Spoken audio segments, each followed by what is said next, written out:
आता आपण म्हणलं इम्युनिटी काल सगळं आपल्या इम्युनिटी बद्दल झालं. नेमकं इम्युनिटी आपण बघितलं, रोगप्रतिकार शक्ती. मग ही रोगप्रतिकार शक्ती तयार कोण करते हा कारण डॉक्टर प्रत्येक वेळेला म्हणतात किंवा हा तुझी रोगप्रतिकार शक्ती कमी आहे किंवा तुझी इम्युनिटी कमी झाली म्हणून तुला इन्फेक्शन झालं, बरोबर आहे. तर नेमकं ही इम्युनिटी देण्याचं काम, नेमकं ही रोगप्रतिकार शक्ती देण्याचं काम आपल्याला कोण करते, तर ते आहेत लिम्फोसाइट्स. कुठले साइट्स? आणि मी तुम्हाला शिकवलेलं होतं न्यूट्रोफिल, इओसिनोफिल, बेसोफिल, लिम्फोसाइट आणि मोनोसाइट. सर्क्युलेशन चॅप्टर मध्ये मी शिकवलं सगळ्यांना, तुमच्या ते लक्षात नसेल अशी मला खात्री आहे, तुमच्यावर माझा प्रचंड विश्वास आहे. तर मी तुम्हाला सांगितलं लिम्फोसाइट्स आणि त्यावेळी पण सांगितलं मी तुम्हाला अँटीबॉडी प्रोडक्शन. आठवत असेल तर बघा किंवा नंतर जरा काढून बघा ते what is lymphocyte circulation chapter मधलं, तरच तुम्हाला लिंक लागू शकते. ठीक आहे. पण लिम्फोसाइट मग तयार कोण करतं, बरोबर आहे. तर हे करतं आपल्या बोन मध्ये सगळ्या रक्तातले सगळे घटक, red blood cell, white blood cell आणि प्लेटलेट, थोडक्यात तांबड्या पेशी, पांढऱ्या पेशी, चपट्या पेशी तयार करायचं काम देवानं बोन कडे दिलेलं आहे. बोन मध्ये असलेल्या स्टेम सेलचं काम आहे. कारण स्टेम सेल मधला कुठला भाग, फॉर एक्झाम्पल हिमोसाइटोब्लास्टचं काम आहे हे लिम्फोसाइट तयार करायचं. समजा लागलं की आपल्याला पार्टच पाहिजे. तुम्हाला सांगितलं बोन म्हणजेच लिम्फोसाइट्स, सॉरी बोन म्हणजेच स्टेम सेल. आणि बोन मध्ये स्टेम सेल म्हणजे कुठले आहेत ते हिमोसाइटोब्लास्ट नावाचे स्टेम सेल आहेत, त्यांचं काम आहे लिम्फोसाइट तयार करणं. कारण पण हे एकदा लिम्फोसाइट्स तयार झाले त्यानंतर ते मॅच्युअर दोन ठिकाणी होतात. मॅच्युअर कुठे होतात? थायमस नावाचे आपल्या शरीरामध्ये ग्रंथी आहे. कारण त्या थायमस मध्ये जाऊन जर मोठे झाले तर त्याला म्हणायचं टी लिम्फोसाइट्स. कारण आता हे लिम्फोसाइटचे दोन प्रकार, टी लिम्फोसाइट आणि बी लिम्फोसाइट. काय काय कळलं? बी आणि टी. तर टी लिम्फोसाइट म्हणजे थायमस मध्ये जर तो मोठा झाला, थायमस मध्ये जर ग्रो झाला त्याला काय म्हणायचं? T lymphocyte. जर हा लिम्फॉइड टिश्यू म्हणजे लिम्फोसाइट तयार करणार असं समजा. जर टॉन्सिल आहे, कारण ऍब्डोमिनल टॉन्सिल असतात आणि काय सांगितलं फेस बाय सांगितलं, काय सांगितलं बरसा हा फेस बाय. जसे हे लिम्फॉइड टिश्यू आपल्या बॉडी मध्ये वेगळे आहे आणि थायमस नावाची ग्रंथी वेगळे आहे. जर थायमस मध्ये तयार झालं तर टी लिम्फोसाइट.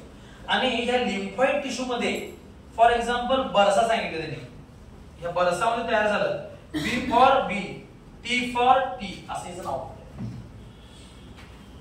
समजलं? त्यामुळे दोन प्रकारचे आपल्या शरीरामध्ये लिम्फोसाइट असणार आहेत.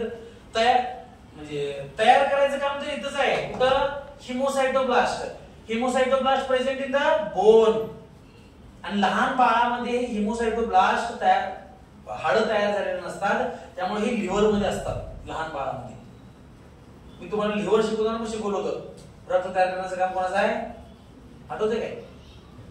तर हिमोसाइटोब्लास्ट तयार करतात, पण तयार झाल्यानंतर ते मॅच्युअर करायचं काम दोघांकडे दिलं देवानं.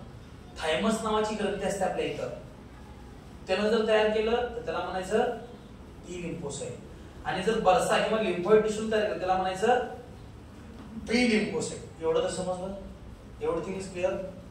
म्हणा bone, stem cell, hemocytoblast, lymphoid tissue, thymus gland, lymphoid tissue, B lymphocyte, thymus, T lymphocyte. Video थांबवले 5 वेळा म्हणा पाहिजे. Peyer's patches is nothing but tonsils of intestine. काय म्हणालो मी काल? आणि त्यामुळं ज्या लहान बाळांची किंवा तुमच्या कोणाचं टॉन्सिल काढले का? इनिवान टॉन्सिल का ऑपरेशन करून टाकले? नाही. टॉन्सिल एकदा काढून टाकलं त्या मुलीला, त्या मुलाला, त्या बाळाला नंतर पोटात दुखायचं. कारण आपण इथलं काढलो, आता इन्फेक्शन कुठं झालं? इथं जायला लागलं. कारण इथल्या सेल वाढायला लागले, परत लिम्फोसाइट कुठे लागले? पोटात. मग पोटात दुखायचं. कारण आणि हे बर्सल लिम्फॉइड टिश्यू म्हणजेच बी फॉर बी. कळलं जरा जरा? आणि टी फॉर टी थायमस तयार केलं तर तयार नाही, मॅच्युअर होतोय. तयार कोण करणार आहे? हिमोसाइटोब्लास्ट. कारण मोठं कुठं होतं त्यानुसार त्याला नाव वेगळी. जरा जरा समजलं? आता चालू करू. हे जे दोन्ही पण लिम्फोइड टिश्यूज आहेत, म्हणजे सॉरी लिम्फोसाइट्सच आहेत. आता हे काय करते बी लिम्फोसाइट, अँटीबॉडी मेडिएटेड इम्युनिटी देते आपल्याला. अँटीबॉडी मेडिएटेड ह्याचा अर्थ अँटीबॉडी तयार करून आपल्याला रोगप्रतिकारशक्ती देते. कळलं मी काय म्हणलोय? आणि टी लिम्फोसाइट काय करते, सेल मेडिएटेड इम्युनिटी देते. तुम्ही काल ती काल 30 प्रोटीन काढले की नाही, these are secreted by these. आता समजलं मी काय म्हणलोय? थोडक्यात ह्याचं काम काय, काहीतरी केमिकल तयार करून रोगप्रतिशक्ती वाढवायचं, आणि ह्याचं काम काय, अँटीबॉडी तयार करून रोगप्रतिशक्ती वाढवायचं. काल very basic difference. Antibody mediated म्हणजे जरा ह्युमोरल इम्युनिटी असं म्हणतो. कुठली? ह्युमोरल. ह्युमोरल ह्याचा अर्थ एवढंच लक्षात ठेवा, अँटीबॉडी तयार करणं. आणि सेल मेडिएटेड म्हणजे सेलनं काहीतरी तयार करणं पदार्थ अदर दॅन अँटीबॉडी. समजा लागले? पुस्तकात कन्फ्युजन होतंय म्हणून 10 वेळा सांगालो. आता आपण लक्षात ठेवून असं लक्षात ठेवायचंय, these lymphocytes are found by the stem cell. Stem सेलचा कुठला पार्ट? हिमोसाइटोप्लास्ट. हिमोसाइटोप्लास्ट तयार केल्यानंतर काय करणार, हे मोठे होणार. मोठे कुठे होणार? एकतर बर्सल लिम्फोइड टिश्यू, आणि त्याला काय म्हणलं आपण? बी लिम्फोसाइट. बी लिम्फोसाइट आपल्याला काय करतात? अँटीबॉडी मेडिएटेड इम्युनिटी देतात, म्हणजेच ह्युमरल इम्युनिटी. नाव पण प्रॉपर घ्यायची. काय? आणि थायमस नावाच्या ग्रंथीमध्ये जर हे मोठे झाले तर ह्याला म्हणायचं टी लिम्फोसाइट, आणि हे आपल्याला देतात सेल मेडिएटेड इम्युनिटी. आणि सेल मेडिएटेड ह्याचा अर्थ आहे काहीतरी केमिकल तयार करून त्या सेलमध्ये अदर दॅन अँटीबॉडी. समजलं? इथपर्यंत क्लिअर आहे? व्हिडिओ तर आपण एकदम मनाई. दोन सांगितलं, mechanism of response of T lymphocyte to the antigen. त्या टी लिम्फोसाइट काम कसं करते, आणि दुसरं मेकॅनिझम सांगितलंय मेकॅनिझम बाय बी लिम्फोसाइट. दोन्ही पण लिम्फोसाइट आहेत, पण दोन्हीची पण काम करण्याची टेक्निक वेगळी. समजा लागले मी काय सांगायला लागलोय? टी वेगळे, बी वेगळे. सगळ्यात पहिला आपण बघूया काय पलीकडचं टी लिम्फोसाइट काय काम करतात ते. On coming in contact with antigen, अँटीजनच्या जवळ आला कोण? T lymphocyte. काय होतंय? T lymphocyte form clones of T cell which are similar but they perform different function. The clone has 4 types of T lymphocyte. आता अँटीजन जवळ आला, इथे एखादा बॅक्टेरिया इथे आलाय, तर काय होतं, सगळे टी लिम्फोसाइट असे एकत्र येतात. ओके, आणि क्लोन म्हणजेच कॉलनी तयार करतात. समजलं? मात्र हे दिसायला सगळे एकसारखे आहेत, पण ही भाऊ आहे, 4 जण वेगळे वेगळे आहेत. काय सांगितलं कळालं? दिसला तुम्हाला दिसणार एकसारखी दिसणार, ओळखणार नाही, पण असणार 4 जण वेगळे वेगळे. एक जण चाकू घेऊन आला, एक जण बंदूक घेऊन आला, एक जण वेळ घेऊन आला. काय म्हणलो मी कळालं नाही? आता हे चौघांचं पण काम वेगळ्या पद्धतीने आहे. चौघांचं काम एकच आहे, खून करणं, पण खून करण्याची पद्धत वेगळी आहे. सध्या शिरोमध्ये वातावरण आहे, काय होतंय? सूर्य कशा होत्यात माहिती ना? कसं झालंय?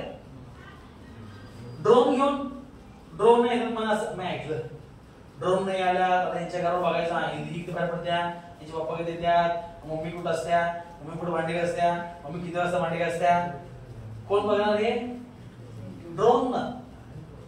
लगेच अटॅक, मम्मी भांडी घासायला गेले, घ्या अभ्यासाला गेल्या, यायचं नाही, सगळे दागिने घ्यायचे नाही.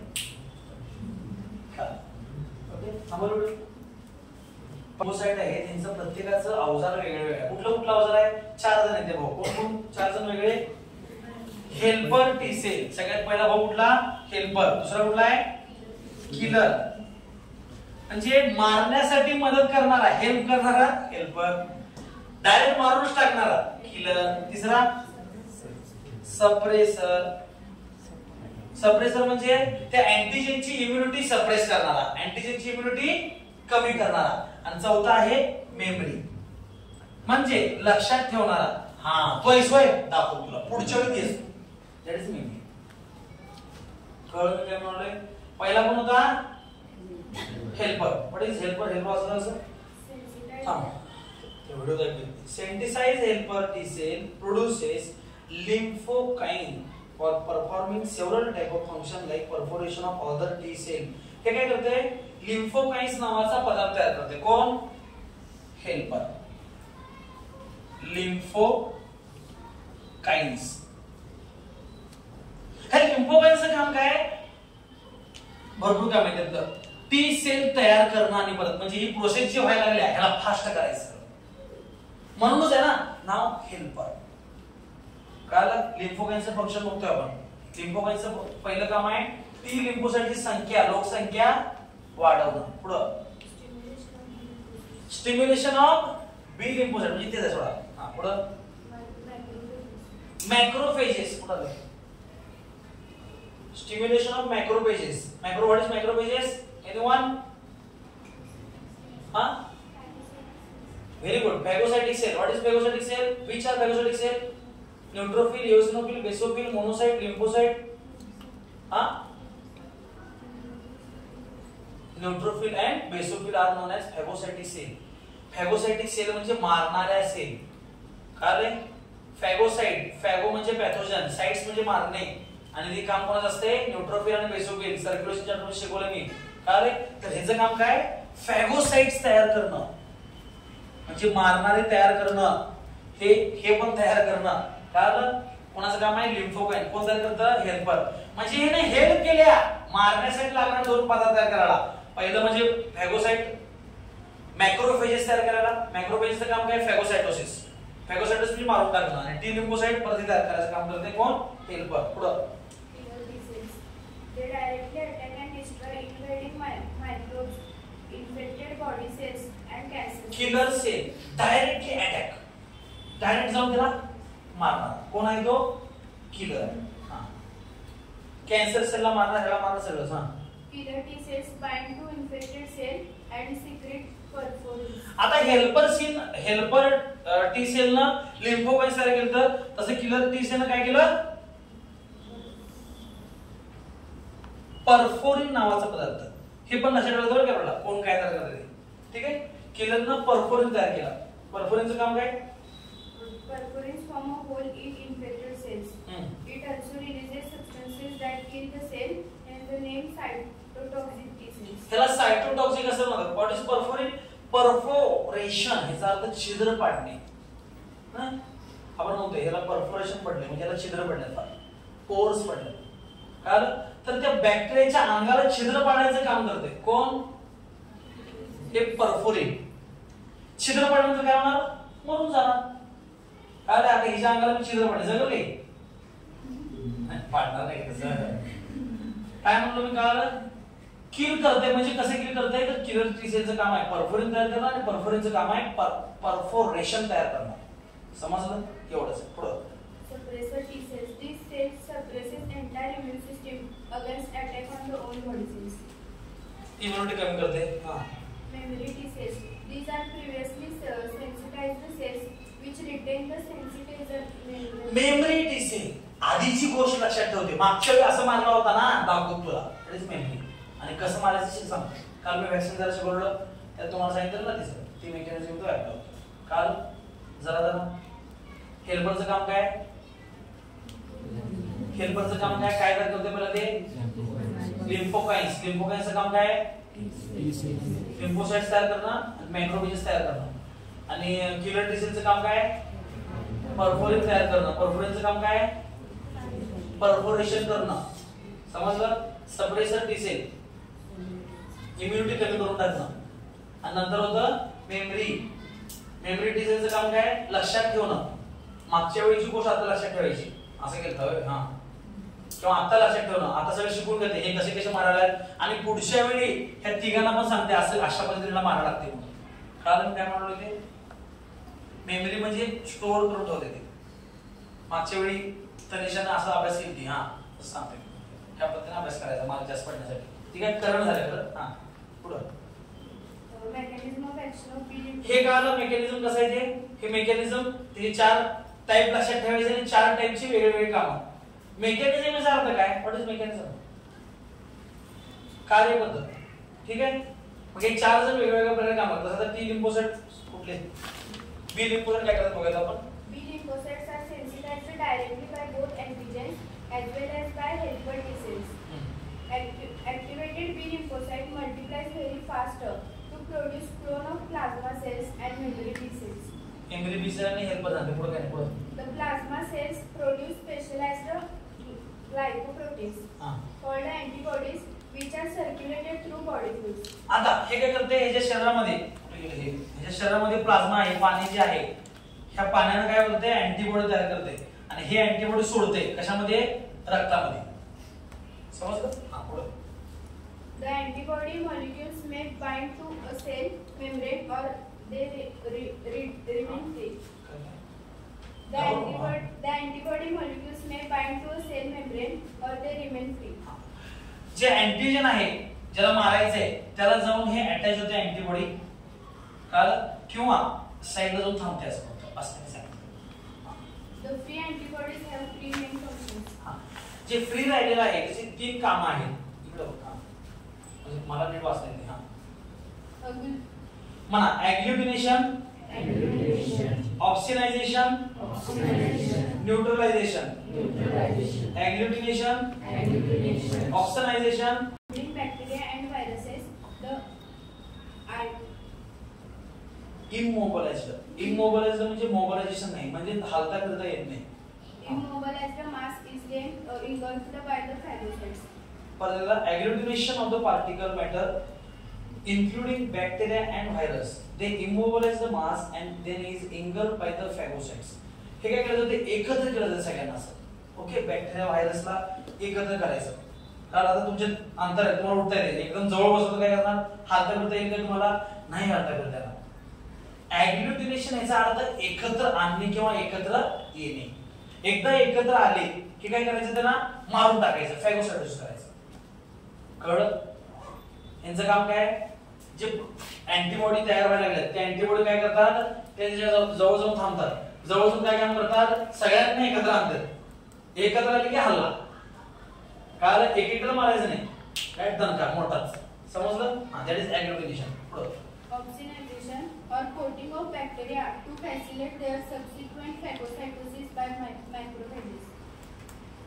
एकालाच तेवढं गोड करायचं, एकाभोवती मेम्ब्रेन तयार करायचं, तर मारून टाकायचं. ॲग्लुटिनेशन म्हणजे काय, एकत्र मारायचं. ऑक्सिनायझेशन म्हणजे त्या बॅक्टेरियाच्या भोवती कोटिंग तयार करायचं आणि मग फॅगोसाइटोसिस करायचं, त्याला पळू द्यायचं इकडे तिकडे. समजलं? हां, पुढे.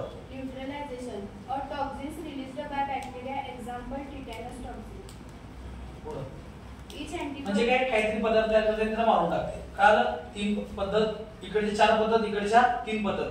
4 पद्धत कशावरनं, 4 सेलवरनं, आणि इकडे 3 प्रोसेस लक्षात ठेवायच्या. समजा लागले, व्हेरी इम्पॉर्टंट. इथं आपलं काय सांगते, लिम्फोसाइट सांगते. Lymphocyte is very important. काल लिम्फोसाइट आपण आधी पण शिकलो होतो, लक्षात आहे. पहिला घरात जायचं आणि लिम्फोसाइट हे शिकवलं तुम्ही सर्क्युलेशन चॅप्टर मध्ये. काय सर्क्युलेशन, प्लाझ्मा, सेल बघितलेला आपण, सेल मध्ये 2-3 पार्ट बघितले, परत आरबीसी, प्लेटलेट आणि डब्ल्यूबीसी. डब्ल्यूबीसी मध्ये परत 2 बघितलेले, अग्रॅन्युलोसाइट आणि ग्रॅन्युलोसाइट. आलं? आणि त्यात होते हे न्यूट्रोफिल, इओसिनोफिल, बेसोफिल, मोनोसाइट्स आणि लिम्फोसाइट्स. लक्षात आहे असं मला अपेक्षा आहे, ज्यांना नाही आहे आणि घरात जाऊन पहिला बघायचं ते. कळलं? आणि त्यानंतर आजचा हा पार्ट लक्षात ठेवायचा. काय आहे शिकवलं आज, लिम्फोसाइट्स. सगळ्यात महत्त्वाचं इम्युनिटी, रोग प्रतिकार शक्ती म्हणजे तुमच्या डोक्यात पहिला यायला पाहिजे ते म्हणजे लिम्फोसाइट्स. ओके, लिम्फोसाइटचे किती प्रकार असतात, 2. कुठले कुठले, बी लिम्फोसाइट्स, टी लिम्फोसाइट्स. पुढे काय होतात, बोन मध्ये एक, कुठं मॅच्युअर कुठं होणार, त्याला काय म्हणायचं, बर्सल लिम्फोइड टिश्यू. कोणते कोणते, काय म्हणायचं, काय करतात, म्हणजे काय, अँटीबॉडी तयार करतात आणि मग किल करतात. आणि हे हिमोसाइट इथं म्हणा,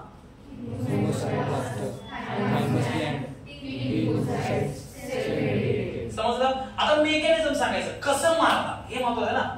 हा, मारायची पद्धत किती आहे, 4 काय, सेल 4 आहे. कारण कुठले कुठले 4 सेल, पोरं जेवायला नाही, आम्या एकटाच बोलायचं तू. सब हेल्परचं काम काय, सगळं लिम्फोसाइटचं काम काय, टी सेलला ऍक्टिव्हेट करणं. ऍक्टिव्हेट म्हणजे वाढवणं, आणि दुसरं काय, मॅक्रोफेजेस वाढवणं. आता मॅक्रोफेजेस म्हणजे कुठले कुठले होते, which are macrophages, very good. Neutrophil and basophil N B लक्षात ठेवायचे. हा नाही हे का नंतर सांगतो तुम्हाला. आता पहिला हे लक्षात ठेवा. हो सांगतो की नंतर. तर मॅक्रोफेज लक्षात ठेवा. टू किल फॅगोसाइट एवढं लक्षात ठेवा. समजलं. थर्ड कुठला आहे. हे काय करत आहे. इम्युनिटी मेमरी स्टोअर करते. हा इथं आल्यानंतर इथे तीन प्रकार काय काय. Agglutination, oxidization, neutralization. What is agglutination. हा एकत्र राहून मारते. ऑक्सिडायझेशन एकत्र सांगते आणि न्यूट्रलायझेशन टॉक्सिन तयार करून मारते. Everything is fine. Any doubt. Fast मॅडमला पाहिजे ना.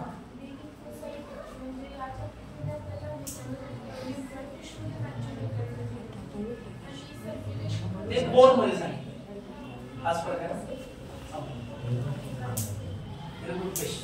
लक्षात आहे कोणाच्या तरी.